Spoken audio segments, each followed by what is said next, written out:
one is chiral. Because if you divide it here, left face does not resemble the right face. If you divide it here, top face does not look like the bottom face. Wala siyang freedom symmetry. And again, usually chiral compounds will be having a chiral carbon. This carbon is chiral, right? How do you determine again if the carbon is chiral? Different attachments. This carbon is not chiral because it has 1, 2 oxygens. The next carbon is chiral kasi at the left, hydrogen, at the right, OH, at the top, carbonate, at the bottom, CH2OH. So chiral. The last carbon is not chiral obviously because it has 2 hydrogens. So if we are to condense that po, ayan na. It becomes CH2OH. Okay? How about the hydroxyacetone? Is it chiral?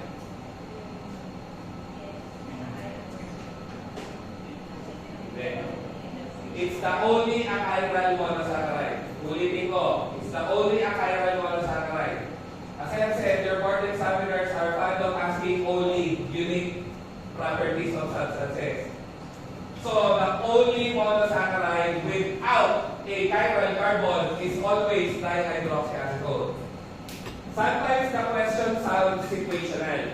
You have an unknown carbohydrate, you place it inside polarimeter. What is polarimeter ulit? It's something to determine optical activity. And what is optical activity ulit?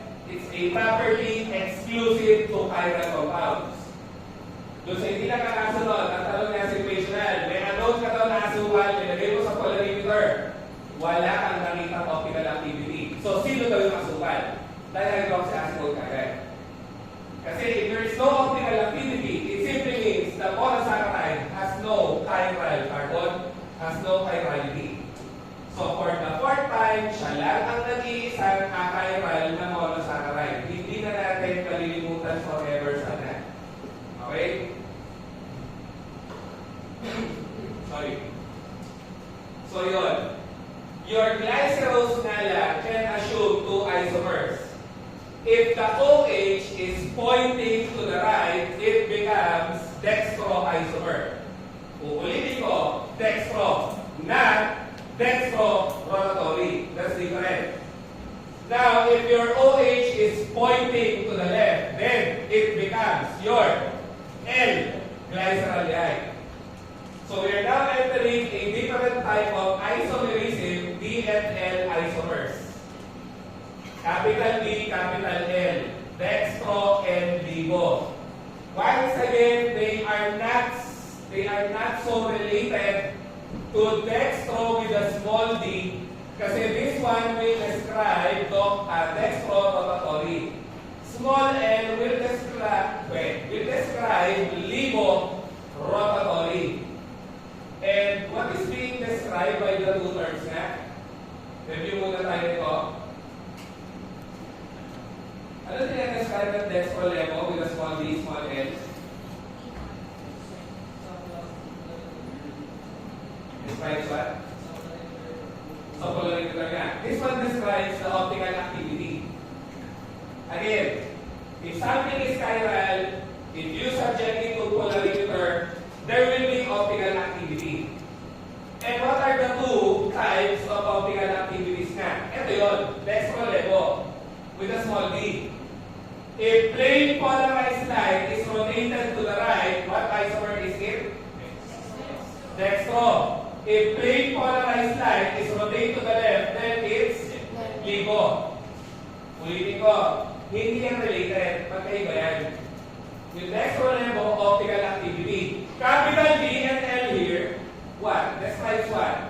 The orchestration of the OH of the chiral carbon with the highest number. Highest number. Lagay natin. DNL isomers of carbohydrates describes the OH of the chiral carbon with the highest number.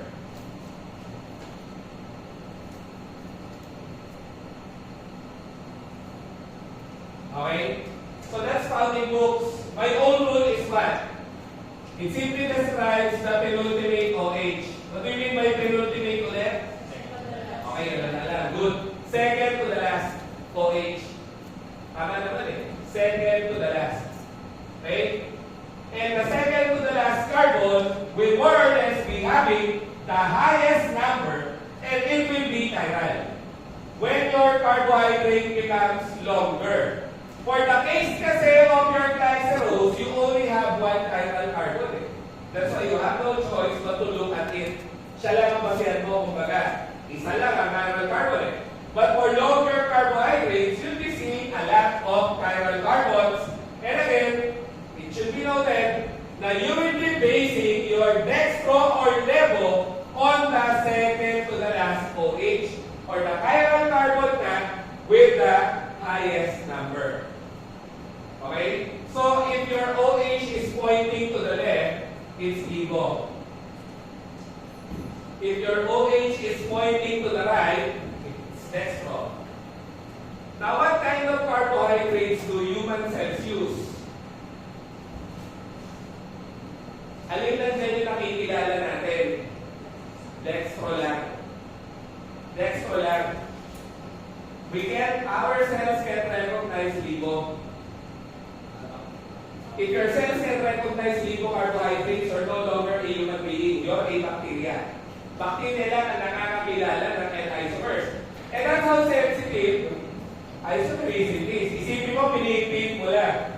Hindi mo na makikilala. Hindi mo na use for energy. Okay?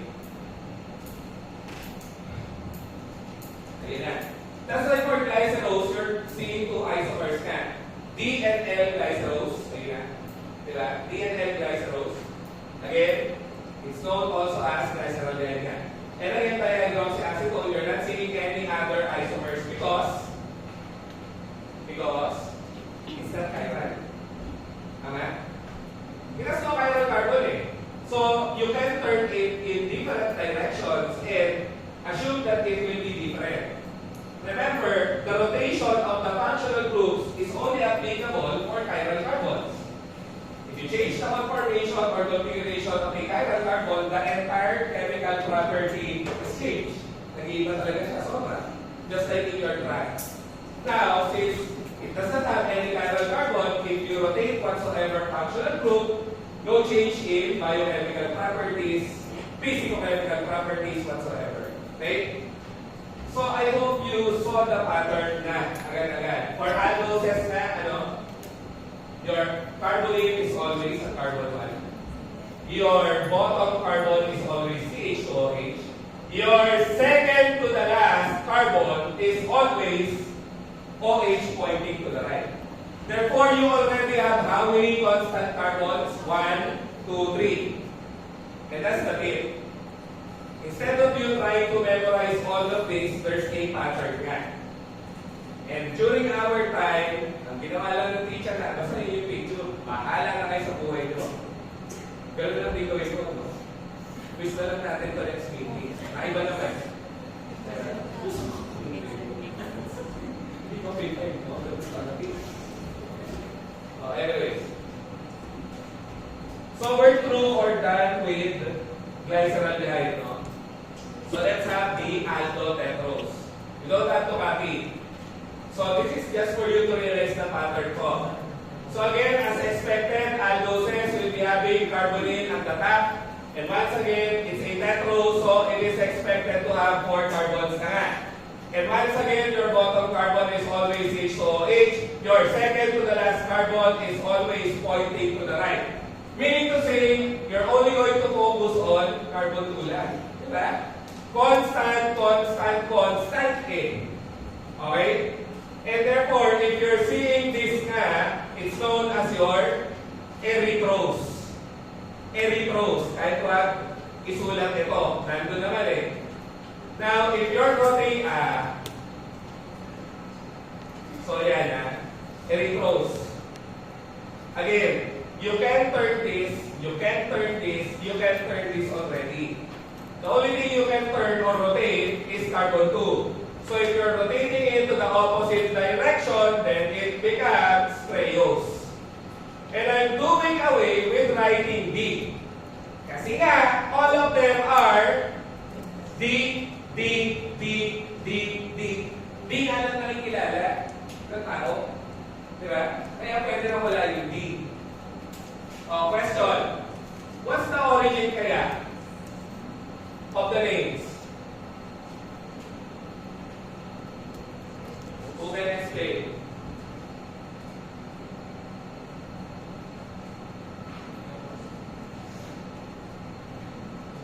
Wala. Yan portrait teacher nyo talaga na yun. Papalitan na natin. Sinabi na maraming gagawin. Ano yun? Sige, explain. Explain. Sir, okay.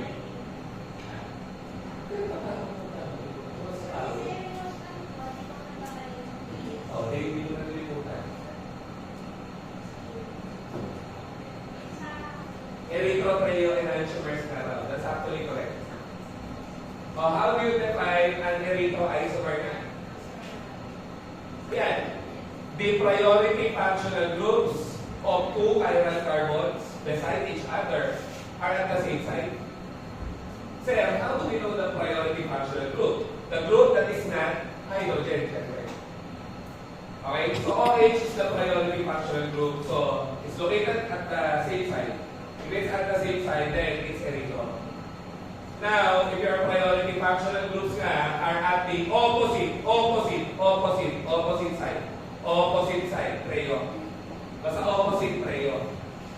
Basta same side, erythro. Okay? Ito na. It's actually easy. Yeah. Believe it or not, it's easy to remember the aldopexose and aldohexose. Okay? So how many carbons are expected? What functional group is expected? What functional group is expected? Alright. So as expected, carbonyl at the top. As expected, at the bottom, lagi. CH2OH. As expected, second to the last, pointing to the right. Therefore, how many carbons na? Okay, ayos na. 1, 2, 3, 4, 5. Meaning to say, you're only going to focus on carbon 2, carbon 3. Yun lang. Kasi this one is constant, this 2 will be constant. So, you begin with everything at the right side, and that's already your right side. Lahat nasa right side. Ribose. Okay? And here is the pattern I personally use. I don't know if it will work for you. Sana na. Diba? Constant, constant, constant. Ano lang pwede mo pilitin? 2 and 3. So what do? You begin with everything at the right side. First, rotate carbon 2. And now you have your arabinose. Okay? So you have rotated carbon 2. What happens now if you rotate carbon 3? It becomes xylose. So you now have rotated 3. Now what is expected to be rotated na? Sabay na. Tama? Piniin mo muna yung 2, galing kay ribose, piniin ko yung 2. Galing kay ribose, piniin ko yung 3. Ano susunod? Sabay na nga, both.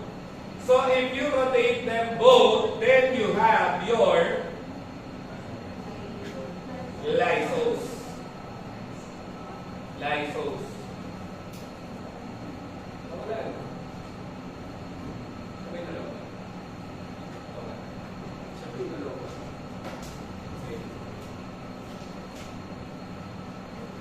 So napansin nyo ba?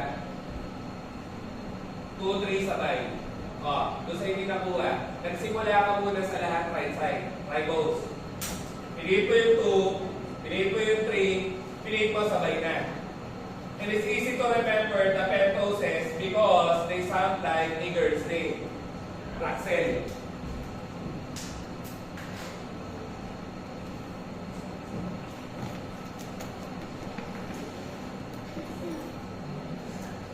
At sana hindi natin malimutan yung pattern 2, 3 sabay. Paulit-ulit natin gagamitin yung right muna, kanan lahat, 2, 2, 3 sabay, 2, 3 sabay, 2, 3 sabay.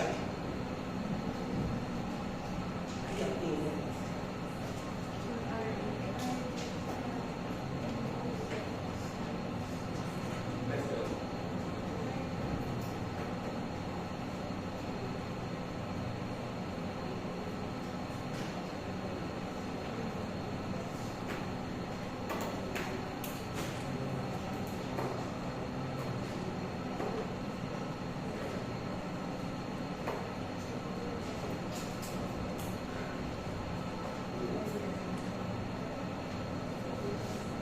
Ano, buka?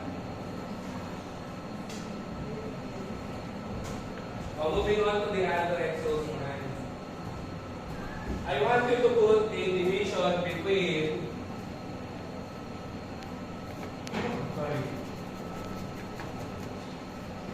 mga to, between bulos and manos. Lagyan natin ang division dito.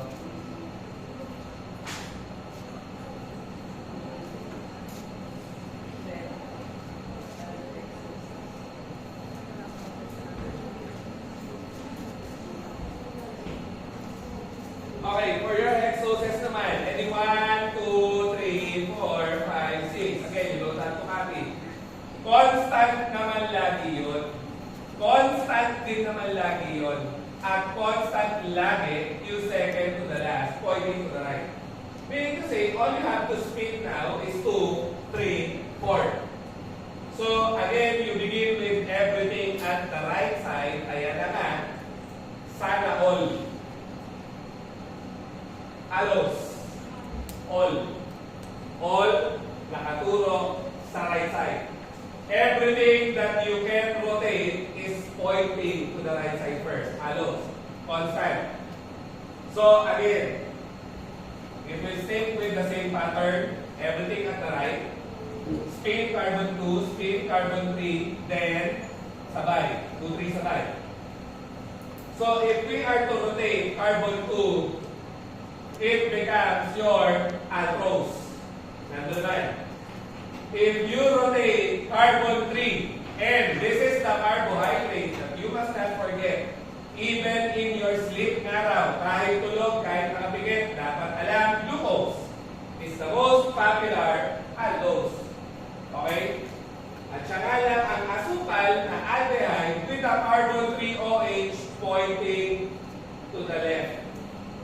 So, you had allose, you had alprose, you had glucose. What's next? As expected, you are to spin both. And it becomes mannose naman. All right side, spin carbon 2, spin carbon 3, spin both. Right, 2, 3, sabay. Paulit-ulit lang siya. Okay? So why did I ask you to put a division here? Ito na.